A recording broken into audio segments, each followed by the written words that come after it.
Assalamualaikum warahmatullahi wabarakatuh. Perkenalkan, nama saya Lailatul Mubarakah, selaku moderator, dan rekan saya Misbahul Munir. Kami dari kelompok 3 akan mempresentasikan tentang analisis dan diagnosis konflik. Baik, untuk materi pertama yaitu jenis-jenis konflik dalam organisasi. Dalam konteks organisasi, konflik dapat dikategorikan dalam berbagai jenis berdasarkan dampaknya terhadap organisasi, posisi yang terlibat, serta sifat dari konflik tersebut. Dengan memahami jenis-jenis konflik ini, manajer dapat mengidentifikasi penyebab dan memilih pendekatan yang tepat untuk menyelesaikannya. Beberapa jenis konflik yang umum terjadi dalam organisasi antara lain yang pertama, konflik fungsional versus disfungsional. Konflik fungsional adalah konflik yang membawa dampak positif bagi organisasi.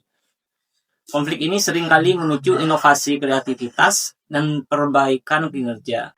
Konflik disfungsional sebaliknya.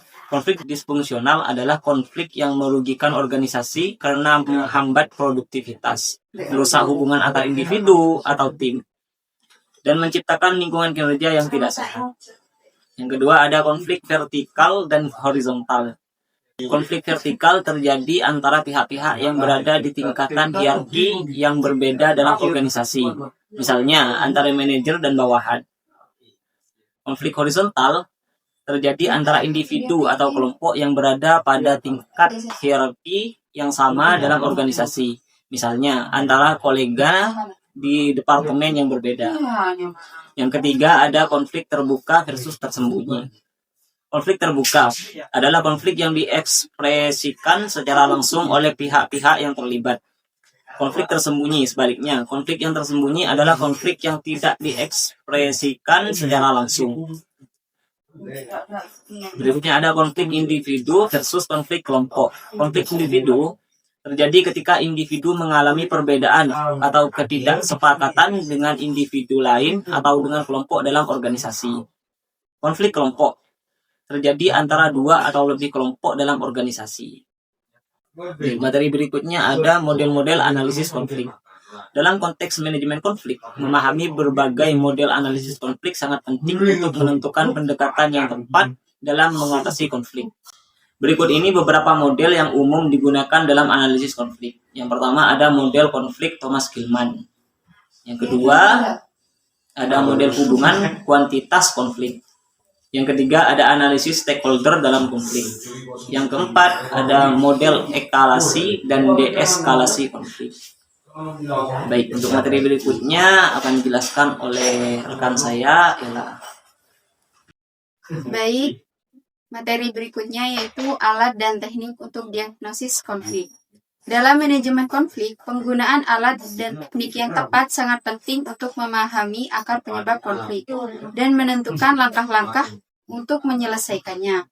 Beberapa teknik yang sering digunakan dalam diagnosis konflik di antara lain, yang pertama, SWOT analisis dalam diagnosis konflik.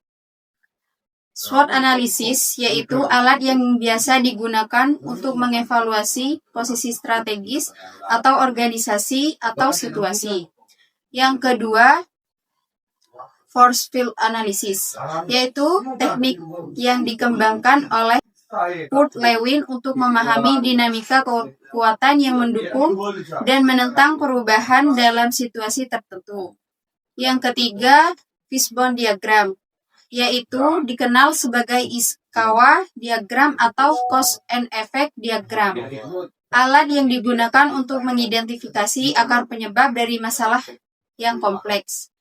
Yang keempat, yaitu root cause analysis. Teknik yang digunakan untuk mengidentifikasi penyebab utama dari masalah atau konflik. Berikutnya, dampak konflik terhadap organisasi. Konflik dalam organisasi merupakan fenomena yang tak terhindarkan, meskipun seringkali dipandang sebagai sesuatu yang negatif. Konflik juga memiliki dampak positif jika dikelola dengan baik. Dalam manajemen konflik, penting untuk memahami dampak-dampak ini, baik dari sisi positif maupun negatif, agar organisasi dapat meresponnya secara efektif dan memanfaatkannya untuk pertumbuhan dan pembelajaran. yaitu yang pertama dampak positif konflik. Meskipun konflik sering dianggap sebagai sesuatu yang merusak, konflik yang dikelola dengan baik dapat menjadi sumber inovasi dan kreativitas. Yang kedua, dampak negatif. Di sisi lain, menurut Irawan, konflik yang tidak dikelola dengan baik dapat menimbulkan dampak negatif yang signifikan terhadap kinerja organisasi. Baik, materi berikutnya akan disampaikan oleh rekan saya, Munir. Baik, materi berikutnya yaitu konflik sebagai sarana pembelajaran organisasi. Konflik dalam organisasi seringkali dipandang sebagai hal yang merugikan. Namun, sebenarnya konflik dapat memiliki dampak yang signifikan terhadap dinamika dan kinerja organisasi. Dalam banyak kasus, konflik dapat membawa dampak positif yang tidak bisa diabaikan. Misalnya, konflik dapat mendorong inovasi dan kreativitas. Ketika anggota tim menghadapi perbedaan pendapat atau pandangan, mereka seringkali dipacu untuk berpikir lebih kritis dan mencari solusi yang tidak konvensional.